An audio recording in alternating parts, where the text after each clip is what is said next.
Hello प्यारे बच्चों, कैसे आप सभी। उम्मीद करता हूँ कि आप सभी एकदम बहुत बढ़िया होंगे। बच्चों, आज 12वीं क्लास का क्लास 12th का हिंदी का पेपर था। काफी अच्छा पेपर गया है, बच्चे एकदम खुशम खुश दिखाई दिए मुझे एकदम। आज मैं अपनी इस क्लास में इस वीडियो में आपको आज के पेपर का पूरा सारांश देने वाला हूँ। पूरा का पूरा जो सॉल्यूशन है वो देने वाला हूँ। ज्यादातर हम एमसीक्यू क्वेश्चंस को अटेम्प्ट करने वाले हैं। सेट नंबर फर्स्ट है, सेट नंबर सेकंड भी आया था, थर्ड भी आया था, तो आप अपने हिसाब से देख लीजिएगा कि कौन सा क्वेश्चन आपके में कौन से नंबर पे है। सामने आपकी स्क्रीन पे क्वेश्चन पूरा का पूरा फ्लैश होने वाला है। हिंदी ऐच्छिक वालों का पेपर है, पूरा का पूरा क्लास 12th का। काफी अच्छा शानदार पेपर गया है। चैनल पे नए हैं तो चैनल को सब्सक्राइब जरूर कर लीजिएगा, क्योंकि ये चैनल आपको सीबीएसई से रिलेटेड और छोटी बड़ी खबर सभी तरह की चीजें अपने चैनल पे प्रोवाइड कर रहा है। चलिए बच्चों, शुरू करते हैं अपने पहले प्रश्न से। पहला प्रश्न जो है हमारा एक पैसेज है, गद्यांश है। और गद्यांश जो है उसके लेख जो है उससे चालू हो रहे हैं। मनुष्य अपने भविष्य के बारे में चिंतित है, यहाँ से चालू हो रहा है। आप देख सकते हैं आपके पास भी यही गद्यांश होगा, 10 मार्क्स का है। शुरू के 10 मार्क्स देख लेंगे हम कि किस तरीके की चीजें हैं। और पहला प्रश्न जो है आपके सामने स्क्रीन पे है कि विकसित देश आप किसे मानते हैं, आप किसे विकसित देश कहते हैं। जो आधुनिक तकनीक का पूर्ण उपयोग कर रहा है, जो उत्पादन क्षमता बढ़ाने का स्वप्न देख रहा है, जो आधुनिकता में विश्वास रखता है, या जो आधुनिक तरीकों की जानकारी रखता है। अगर हम बच्चे बात करें विकसित देशों की, तो जो आधुनिक तकनीक का पूर्ण उपयोग कर चुके हैं या कर रहे हैं वो विकसित देश कहलाते हैं। दूसरे प्रश्न की बात करें तो दूसरा प्रश्न जो है वो इसमें आया है कि संसार में वायुमंडल प्रदूषण के यंत्र बढ़ते क्यों जा रहे हैं। वायुमंडल प्रदूषण के यंत्र बढ़ाने का मतलब है कि हम बहुत सारी मशीनों का इस्तेमाल क्यों कर रहे हैं आखिर। तो व्यावसायिक युग के लिए नहीं, प्रदूषण के लिए नहीं, विकास के लिए, अपने डेवलपमेंट के लिए कर रहे हैं। महानाश के लिए तो कोई भी नहीं करना चाह रहा है।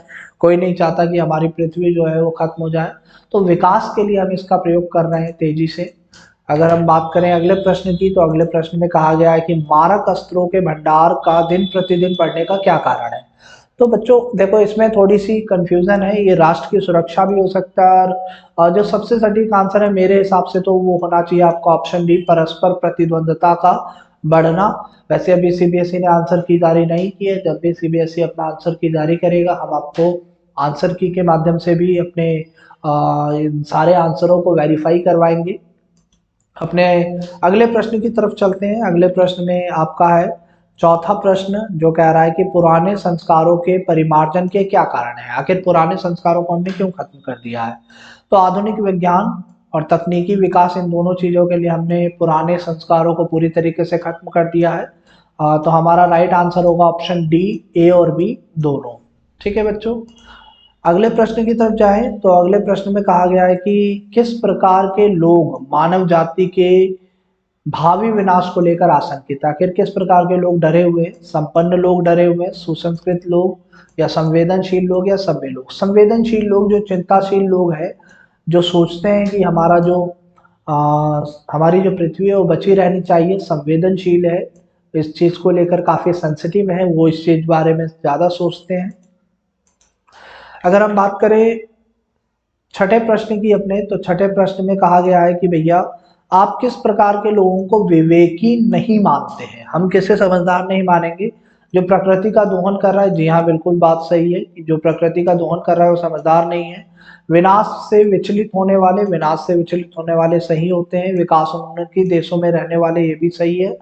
सुविधा संपन्न जीवन जीने वाले सही है। सिर्फ प्रकृति का दोहन करने वाले ये सही लोग नहीं होते। तो इसका राइट आंसर ऑप्शन ए हो जाएगा। अगले प्रश्न की तरफ जाएं हम, तो अगले प्रश्न में कहा गया है कि मारक अस्त्रों के युद्ध क्षेत्र में प्रयोग करने का क्या परिणाम होगा। अगर हम मारक अस्त्रों का युद्ध क्षेत्र में इस्तेमाल करें तो उसका क्या क्या परिणाम होगा। युद्ध में जीत मिलेगी, हो सकता है कुछ देशों को जीत मिल जाए, शत्रु का विनाश हो जाए, हो सकता है कुछ देशों का शत्रु खत्म हो जाए, शक्तिशाली देशों का प्रभाव, हाँ बिल्कुल हो जाता है शक्तिशाली देशों का। पर पृथ्वी पर जीवन एकदम शून्य हो जाएगा। अगर एक देश दूसरे देश से लड़ेंगे, मारक अस्त्रों का इस्तेमाल करेंगे, परमाणु बम जैसी चीजों का इस्तेमाल करेंगे, तो धीरे धीरे जो मानव जाति है वो क्या हो जाएगी, समाप्त हो जाएगी। और इस तरीके से हमारी जो जीवन है, हमारी जो लाइफ है, वो समाप्त पूरी तरीके से हो जाएगी। ठीक है बच्चों, आई होप सारी क्वेश्चंस आपको समझ में आ रहे हैं, चैनल पर बने रहिएगा और चैनल पर नए हैं तो सब्सक्राइब जरूर कीजिएगा, क्योंकि मैं आगे भी इसी तरह की वीडियोस आपको देने वाला हूँ पूरी तरीके से। थोड़ा सा लेट हो जाता है पर दे दिया जाता है हमारी तरफ से। मनुष्य को किस प्रकार का प्राणी बताया गया? वर्तमान में जीने वाला, भूतकाल में रहने वाला, भूत भविष्य की चिंता करने वाला या भविष्य की चिंता करने वाला? जी हाँ, मनुष्य जो है भविष्य की चिंता करता है। ऊपर पैराग्राफ आप जब डिटेल में पढ़ेंगे तो वहां भी आपको यही राइट आंसर मिलेगा। इसके बाद जो है आपका 9वां प्रश्न, वो कहता है कि वनस्पतियों के अस्तित्व पर संकट आने का क्या कारण है? तो वनस्पतियां खत्म होती जा रही है, हमारे जंगल खत्म होते जा रहे हैं, क्योंकि कई सारे विषाक्त गैसें, खतरनाक गैसें हैं, उनके कारण। अत्यधिक स्वच्छता के कारण नहीं होता, खेती के उपकरण बढ़ाने से भी नहीं होता, और ना ही उत्पादन की क्षमता को बढ़ाने से होता है। हाँ, 10वें प्रश्न की तरफ चलते हैं। 10वां प्रश्न जो इस प्रश्न का आखिरी प्रश्न है, ठीक है। इसमें कहा कि ध्यानपूर्वक पढ़िए। यहाँ पर कथन ए को पढ़ना होता है। भावी महाविनाश की आशंका से मानव समुदाय आतंकित है। बात सही है, मानव डरा हुआ है कि कहीं हमारा जो जीवन है वो समाप्त ना हो जाए। और इसका जो रीजन है वो रीजन भी बहुत ही बढ़िया है। मनुष्य ने अपने बौद्धिक बल से अनेक मारक अस्त्र तैयार कर लिए, इसलिए मनुष्य डरा हुआ। तो इसका राइट आंसर हो जाएगा आपका ऑप्शन ए, क्योंकि इसका कारण और कथन दोनों ही सही है, और कारण जो है वो कथन की व्याख्या भी करता है। अगले प्रश्न की तरफ जाएं तो दूसरा प्रश्न है आपका, आप देख लीजिएगा, ये वाली कविता होगी आपकी। दिवसावसन का समय है ना, मेघमय आसमान से उतर रही है। ये सूर्यकांत त्रिपाठी निराला जी के द्वारा लिखी गई एक कविता है, और इस कविता से रिलेटेड आपके कुछ प्रश्न हैं। और इस प्रश्न में सबसे पहला प्रश्न तो है कि प्रस्तुत काव्यांश की विषय वस्तु किस आधारित है? तो ये संध्या पर आधारित है। शाम के समय का वर्णन किया गया है इस कविता में, संध्या समय पर, ठीक है। दूसरे प्रश्न की अगर हम बात करें तो दूसरे प्रश्न में कहा गया है कि मेघमय आसमान से उतर रही है वे संध्या सुंदरी, पंक्ति में प्रमुख अलंकार। यहाँ पर संध्या का एक परी के रूप में अलंकृत किया गया है, यानी मानवीकरण किया गया है। तो मानवीकरण अलंकार है इसमें। तिम्रांचल में चंचलता का आभास नहीं होने से ये पता चलता है कि हवा नहीं चल रही है। इसका अर्थ है हवा नहीं चल रही है। तो ऑप्शन ए इसका राइट आंसर हो जाएगा। आगे बढ़ेंगे इसमें तो यहाँ पर कहा गया है कि दिव्यवासन का समय पंक्ति के संदर्भ में अवसान शब्द का क्या अर्थ होता है? अवसान का अर्थ है नष्ट होना, है ना। दिन का समय, दिन नष्ट होना, यानी नष्ट होना अवसान का पूरा अर्थ हो जाता है। ठीक है बच्चों, आई होप चीजें समझ में आ रही है आपको।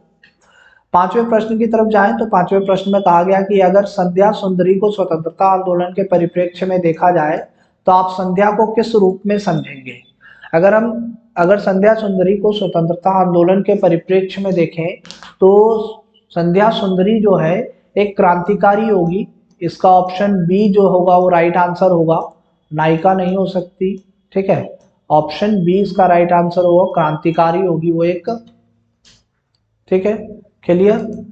और नीचे जाए तो इसमें कहा गया है कि गूथे काले बालों में एक तारा मुस्कुरा रहा था। यहाँ तारा किस बात का प्रतीक है? तारा एक उम्मीद का प्रतीक है, ठीक है। एक उम्मीद है हमें कि ये वापस आएगा, दोबारा आएगा।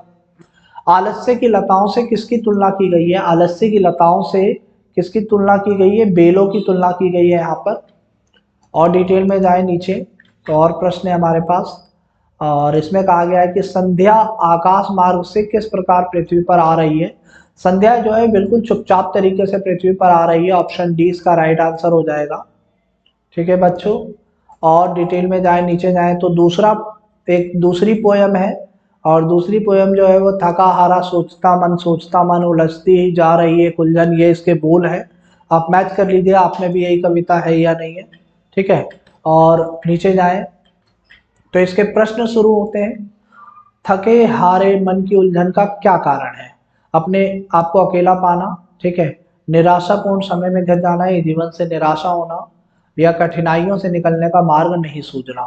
तो बच्चों इसका राइट आंसर है ऑप्शन डी, कठिनाइयों से निकलने का मार्ग नहीं मिल रहा है कवि को, इसीलिए वो कह रहा है उलझन में और वो फंसता चला जा रहा है। कवि के सामने जो दिख रहा है उसे मानने में वो हिचक क्यों हो रही है उसे? तो पूर्वाग्रह का कारण यथार्थ से परिचित होने में वो भ्रम में जी रहा है। भ्रम में जीने की वजह से उसे उसे मानने में क्या है? हिचक है। और डिटेल में जाएं नीचे तो लिखा है कि अंधेरों में अंधों की भीड़ क्यों खुश है? क्योंकि अंधों की भीड़ की स्वार्थ पूर्ति हो रही है, एक तरीके से वो खुश है। उपहार पाने से क्या अभिप्राय है? उपहार पाने से मतलब होता है अतिरिक्त लाभ प्राप्त होना, ठीक है। और नीचे जाएं इसमें नेक्स्ट प्रश्न पे, तो कहा गया है कि तिमिर के दरबार में आप दरबान किसे मानते हैं? तो पहरेदार को दरबान कहा जाता है, ठीक है। सूरज से किसकी तुलना की गई है? सूरज से समाज की तुलना की गई है यहाँ पर। सूरज एक समाज रूपी ज्योति है। यहाँ पर अगला प्रश्न जो है वो है अंधेरे में अंधेरे से, पंक्ति में अंधेरे से क्या तात्पर्य है? अंधेरे में मतलब अस्पष्टता, है ना, अस्पष्टता हो सकता है इसका राइट आंसर। मोस्ट प्रोबेबली अन्याय भी हो सकता है, पर आप देख लीजिए किस हिसाब से सीबीएसई इसको लेती है, ठीक है। और सत्य के संघर्ष में क्यों रोशनी हारे? रोशनी का यहाँ पर मतलब है उम्मीद, एक उम्मीद है, ठीक है। ये सारी चीजें चल रही हैं। नेक्स्ट प्रश्न जो यहाँ पर आ जाता है आपका,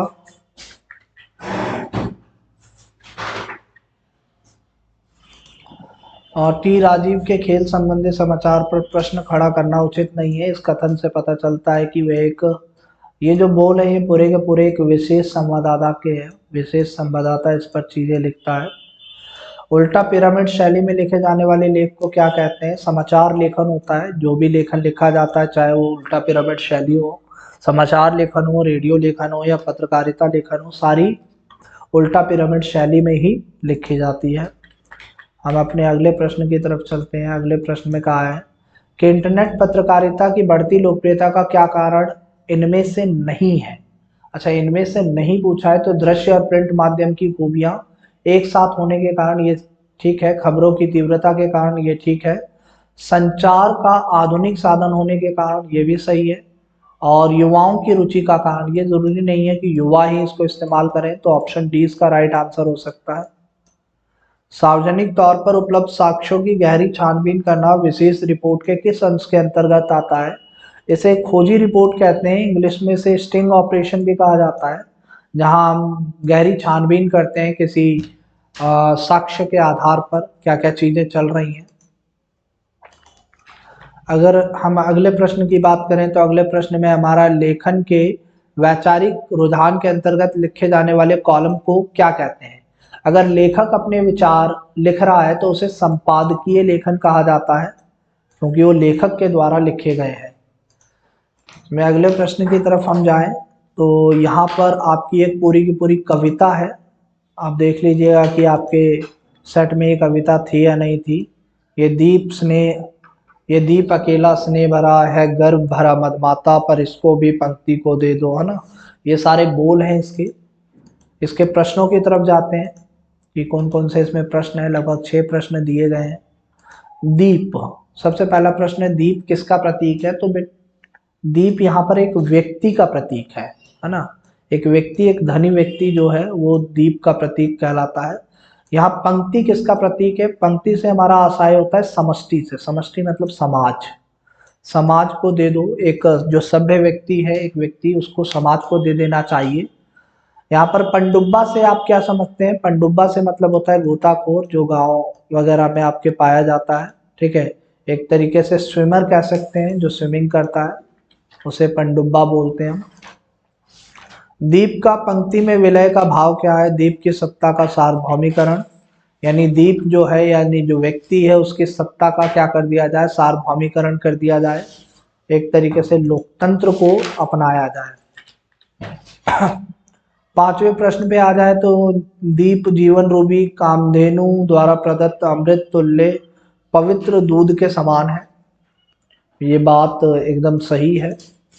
दीप कठिन से कठिन परिस्थितियों पर विजय आगे बढ़ने की क्षमता रखता है। ये बात गलत हो जाएगी। समाज दीप की प्रशंसा में सुंदर सुंदर गीतों की रचना करता है। ये बात एकदम सही है।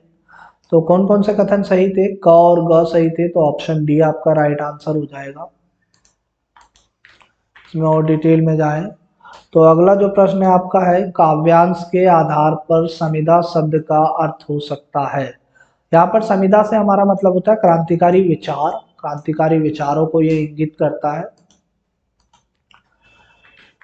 प्रश्न संख्या 5 पर हम आ चुके हैं। प्रश्न संख्या 5 में गद्यांश, ये पूरा का पूरा गद्यांश दिया हुआ था, आप देख लीजिएगा। ये गद्यांश आपके पास भी है। ये एक मिल मालिक होता है ना, और उसके दिमाग में अजीब अजीब ख्याल आ रहे होते हैं, और सोचता है कि सारे मजदूरों के हाथ 4 होने चाहिए ताकि वो जल्दी जल्दी काम करें, है ना, और उन्हें मजदूरी वगैरह भी ना देना पड़े। इस तरह की कुछ चीज़ें सोचता है। पूरा का पूरा पैराग्राफ है। पूरा पैराग्राफ पढ़ने के बाद आपको इन प्रश्नों के उत्तर देने हैं। जिसमें से पहला प्रश्न है आपका कि मिल मालिक के दिमाग में अजीब अजीब ख्याल क्यों आया करते थे? उत्पादन बढ़ाने के लिए, अपना कारोबार बढ़ाने के लिए, अत्यधिक मुनाफा कमाने के लिए, मजदूरी बचाने के लिए। तो ऑप्शन डी इसका राइट आंसर होगा, मजदूरी बचाने के लिए ऐसा सोचता था मिल मालिक। गद्यांश पढ़कर मिल मालिक के बारे में क्या कहा जा सकता है? वो दयालु है? बिल्कुल भी नहीं, वो दयालु नहीं है। वो चिंतनशील नहीं है। वो मुनाफाखोर हो सकता है, पर सबसे राइट आंसर हो गया वो संवेदनहीन है। ठीक है, क्योंकि वो रिसर्च करवाता है लोगों पर, उनके 4-4 हाथ बनाने पर रिसर्च करवा रहा है। वैज्ञानिकों का नौकर हो जाना कथन से निष्कर्ष निकलता है कि वे मिल मालिक की दया पर निर्भर हो गए हैं। ठीक है, वे गुलाम हो गए हैं, वे स्वतंत्र सोच से वंचित हो गए हैं, वे अब वैज्ञानिक नहीं रहे। तो ऑप्शन डी ये है कि अब वो वैज्ञानिक नहीं हुआ, वो गुलाम हो गए, नौकर हो गए एक तरीके से। वैज्ञानिक जो है अपनी स्वतंत्र सोच रखता है हमेशा, और यहाँ पर ऐसा नहीं है। मजदूरों के 4 हाथ होने की बात मिल मालिक के दिमाग में आने का क्या अर्थ है? वे मजदूरों का शोषण चाहता है, वह अधिक उत्पादन चाहता है, वह अनुसंधान करना चाहता है, वे कम समय में अधिक काम करवाना चाहता है। जी हाँ बच्चों, ऑप्शन डी इसका राइट आंसर हो जाएगा, कम समय में ज्यादा से ज्यादा काम करना चाहता है। 5वें प्रश्न की बात करें अगर हम, तो 5वें प्रश्न में कहा गया कि इस गद्यांश से पूंजीपतियों के किस रूप का पर्दाफाश हो रहा है? तो यहाँ पर एक तरीके से स्वार्थी रूप का पर्दाफाश किया जा रहा है। एक तरीके से स्वार्थी हैं सारे के सारे पूंजीपति। फिर आ जाता है ये गद्यांश किस लघु कथा का अंश है? तो ये गद्यांश जो है वो 4 हाथ से रिलेटेड एक गद्यांश है। ठीक है, उसी का अंश है पूरा का पूरा। ऑप्शन सी इसका राइट आंसर होगा। फिर ये प्रश्न आ जाता है आपका प्रश्न नंबर 6। यहाँ पर कुछ चीजें हैं। सूरदास की झोपड़ी पाठ के संदर्भ में हमें इन कथनों पर विचार करना है। सूरदास प्रतिशोध में विश्वास नहीं रखता था, एकदम सही है ये बात। सूरदास पुनर्निर्माण में विश्वास रखता था, ये भी बात एकदम सही है। सूरदास ने जगदर की पत्नी की मदद की थी, ये बात एकदम गलत है। और सूरदास की भैरव से दुश्मनी थी, ये बात भी एकदम गलत है। तो कह रहा है कि कौन से कथन गलत है? तो ग और ख गलत है। तो ऑप्शन सी आपका राइट आंसर हो जाएगा, ग और ख। अगले प्रश्न की तरफ चलते हैं। इस प्रश्न में कहा गया कि अपना मालवा खाओ उजाड़ो सभ्यता में पाठ में उजाड़ की असभ्यता किसे कहा गया है? तो इसे औद्योगिक सभ्यता को कहा गया है। औद्योगिक चीजें जो है वो यहाँ पर मानी नहीं जाती थी।